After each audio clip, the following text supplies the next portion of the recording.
Are humans born evil, or do our life experiences corrupt us into turning that way? It's a question we've been asking since the dawn of time. One thing is for sure though, humans have done some pretty despicable things, so let's take a look at some of the worst crimes in history. And we're going to start off with Issei Sagawa. This was a notorious Japanese criminal who is known for taking lives and consuming human flesh. He's known for ending the life of René Hartevelt in Paris in 1981. In 83, he was deemed unfit for trial by French medical experts and was initially held in a psychiatric institution before being deported to Japan in 1984. But upon his arrival, he was ruled sane by Japanese authorities, who decided his only problem was a character anomaly, and that he did not require hospitalization. Yeah, eating people, just a little character quirk, you know? Now, unfortunately, Japanese authorities were unable to get his case files from their French counterparts,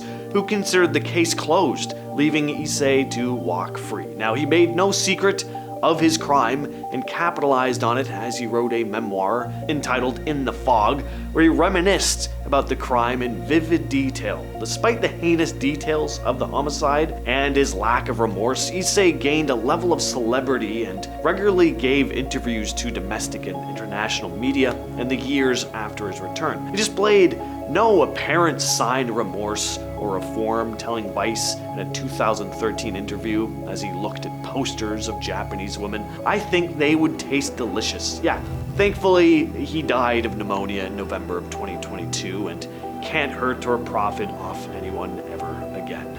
Next up, we have Angela Simpson. In 2009, Angela Simpson lured Terry Neely to her home with the promise of fun bedtime activities and illicit substances. Once inside the home, though, things took a very dark turn. Angela tormented the man for over 3 days, during which time she pulled the man's teeth out of his mouth and drove a nail into his head. And even more disturbing, she did all of this while Terry was seated in front of a mirror, so he was forced to watch all this play out. On the final day of the ordeal, Angela strangled and stabbed the man more than 50 times before dismembering his body and setting his remains on fire. In April of 2012, Judge Paul McCurdy sentenced Angela to natural life in prison plus 14 years for the homicide. The additional 14 years were given to Angela for convictions of abandonment of a body and kidnapping. During a prison interview after her sentencing, she was asked if she had any regrets. She replied that she only regretted that she did not make the torment last longer. Her exact words were, "Not at all, why would I be?" During the interview, Angela said that Terry bragged to her about the number of people he'd put in jail by snitching, but the Phoenix Police Department had no record of Terry ever being an informant or telling on anyone. Still, Angela remained insistent that he was a snitch and that he got what he deserved. She also expressed that she was upset that she wasn't able to end the lives of any more snitches. Next up, we have Empress Wu. Empress Wu of China was on the throne from 690 to 705, and she was the only woman in China's history to have absolute rule. But she's not remembered in the best light. She was a cruel, merciless empress who enjoyed tormenting and ending the lives of others. Chinese history paints Empress Wu as a demonic woman who connived her way to power through homicide and deceit. In fact, historians at the time claimed that she, quote, killed her sister, butchered her elder brothers, murdered the ruler, and poisoned her mother. She is hated by gods and men alike. She's believed to have ended the lives of thousands of people. Her reign came to an end in a coup in 704. Members of her court forced her to yield power to her exiled son, Zongzong. In 705, she was in poor health and died. Her memorial tablet, which she had commissioned when she was an empress, was left purposefully blank, so future historians could compose an epitaph detailing her accomplishments, but over 1,000 years later, it still remains blank, her legacy completely unwritten. David Parker Ray.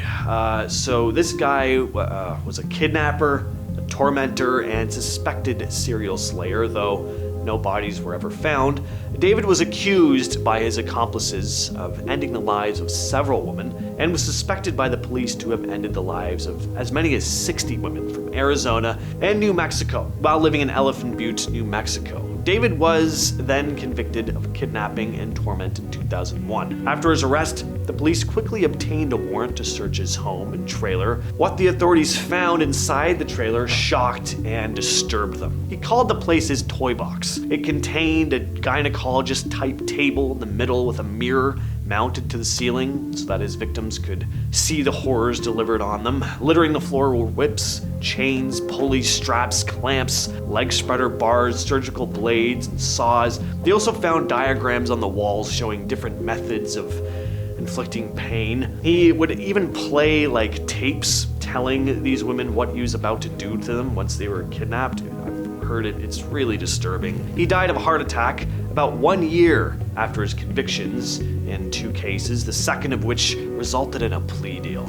Next up is Béla Kiss. This was a Hungarian serial slayer who lived in the beginning of the 20th century. In 1903, Béla began plotting his horrific crimes. He would place personal ads in newspapers claiming to be a lonely widower looking for marriage under the alias Hoffman. He would use this method to correspond with women and managed to convince some of them to give him their money and assets. Then he would lure them to his house so he could strangle them to death with rope or even his bare hands. Now, not only was that disturbing, but Béla sought to preserve the bodies of his victims. Specifically, he would pickle his victims' bodies in large steel drums filled with wood alcohol, methanol, and also drain the blood from the necks of his victims, earning him the nickname the Vampire of Sincata. He ended the lives of approximately 24 women. Tamerlane the Great. So this 14th century conqueror of Western, Central, and South Asia was known as Timur, and he considered himself to be a descendant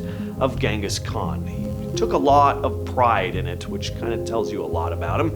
He was one of the most horrifying rulers in history, his rule being followed by cruelty and terror, which was responsible for destroying millions of people. He had various ways he would end people's lives, like forcing people to jump from cliffs and mountains, or getting up close and personal and just lobbing off their heads. He was also the one to order thousands of people to die of slow suffocation. He also enjoyed making towers out of human skulls. An estimated 15 to 20 million people died thanks to this lovely man. I'd also like to make a tower out of human skulls, just as long as I didn't, I wasn't responsible for their deaths. If I just found a bunch of skulls, I'd make a tower out of it, sure. In 1969, Donald Henry Gaskins began ending the lives of a series of hitchhikers he picked up while driving around the coastal highways of the American South. He would then torment and mutilate his victims. He claimed to have ended the lives of 80 to 90 people, and he was arrested in 1975. When a criminal associate confessed to police that he'd witnessed Donald ending the life of 2 young men, he was convicted of 8 homicides and was sentenced to death, which was later commuted to life imprisonment without parole. Now in prison, Donald committed another homicide by ending the life of another prisoner. He's the only man to have ever ended the life of an inmate on death row.